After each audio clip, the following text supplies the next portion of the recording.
À présent, mesdames et messieurs, nous allons écouter le message de monsieur le Premier ministre Ousmane Sonko, qui, comme d'habitude, va nous indiquer la voie à suivre pour un Sénégal prospère, tourné vers l'avenir, sous vos applaudissements.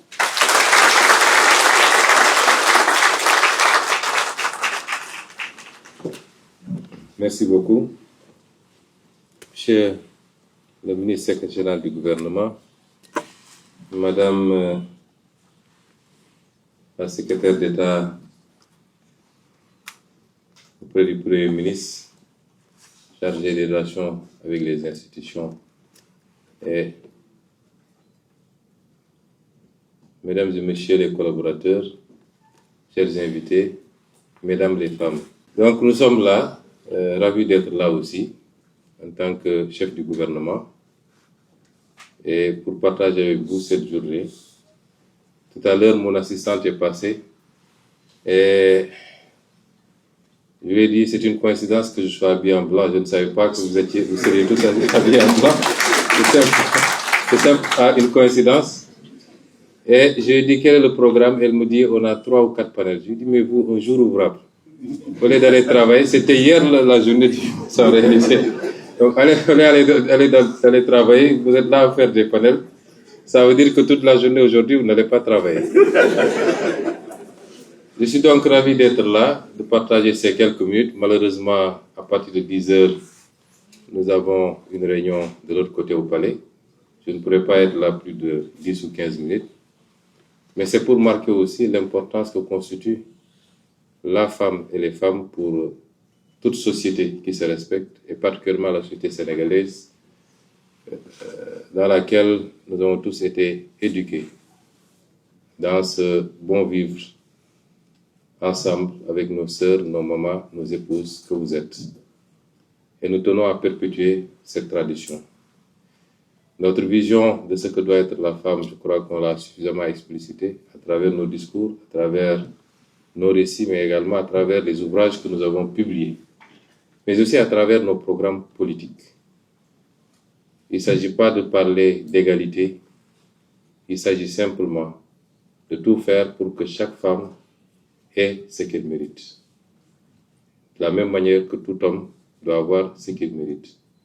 De par son mérite, c'est important, nous devons travailler à égaliser les chances, mais à travailler même à discriminer légèrement quand il le faudra, pour permettre aux femmes de rattraper ce gap.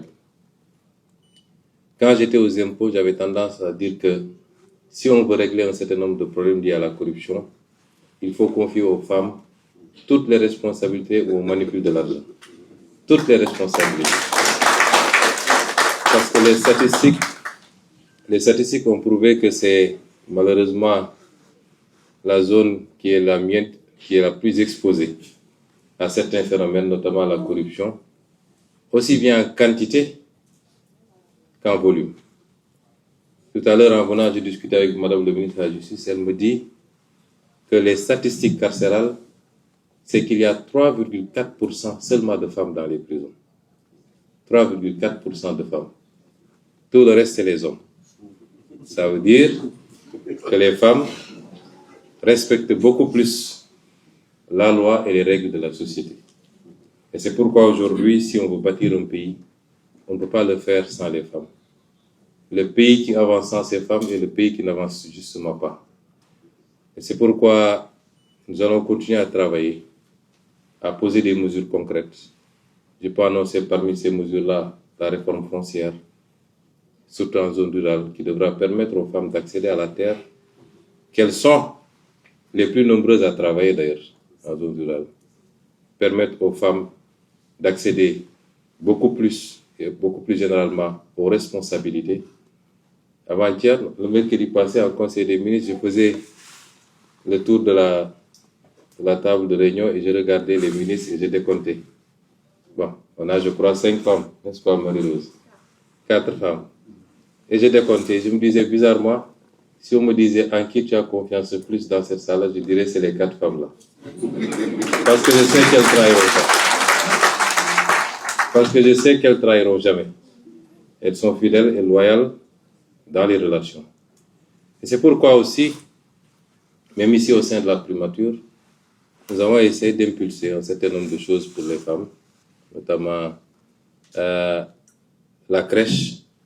J'avais demandé à Mme Barelgué, ma conseillère, de faire le travail. Elle l'a fait, le devis. On a identifié le local en bas qui devra abriter cette crèche, qui certainement dépassera le cas de la primature, peut-être tous les fonctionnaires de la zone.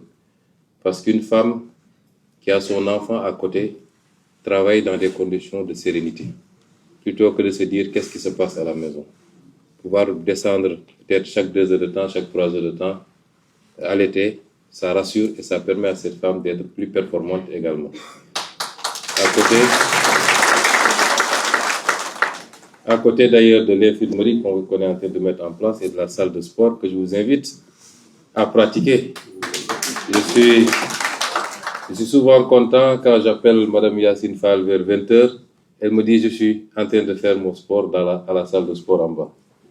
Un corps sain, comme on dit, un esprit sain dans un corps sain, c'est ça qui permet d'avoir les résultats et les rendements que nous attendons. Je pourrais continuer à disserter sur nos ambitions pour les femmes. J'ai toujours eu cette ambition. J'avais consacré une partie de mon salaire de député aux femmes transformatrices de Casamance. Et nous vous souhaitons le meilleur. Que vous soyez à la pointe de ce travail de révolution et de développement de notre pays. Que vous soyez ces linguères qui ont été célébrées avant-hier justement dans le Wallo. Que vous soyez les Aline Sitoé, mais que vous ne soyez pas seulement des faire-valoir quand il le faut. Et c'est ce que nous souhaitons pour toutes les femmes. Je voudrais terminer mon propos par vous féliciter tous et vous remercier pour le travail que vous abattez. Je pense qu'on a dépassé maintenant l'ère où, dès que vous parliez d'une femme dans la fonction publique, on vous disait qu'elles sont là pour se maquiller. Aujourd'hui, parmi les plus performantes figurent les femmes.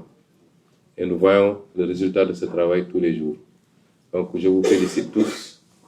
Je fais une mention spéciale à mes assistantes, Mme Top et Mme Saré, et particulièrement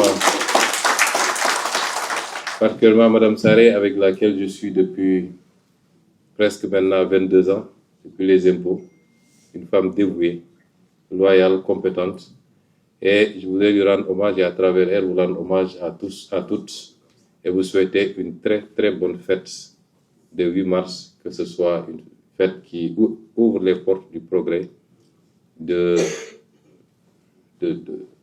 progrès pour les femmes, de toutes les femmes du Sénégal et toutes les femmes du monde, du rehaussement de votre place dans cette société, aussi bien dans les foyers que sur le champ du travail. Je vous remercie.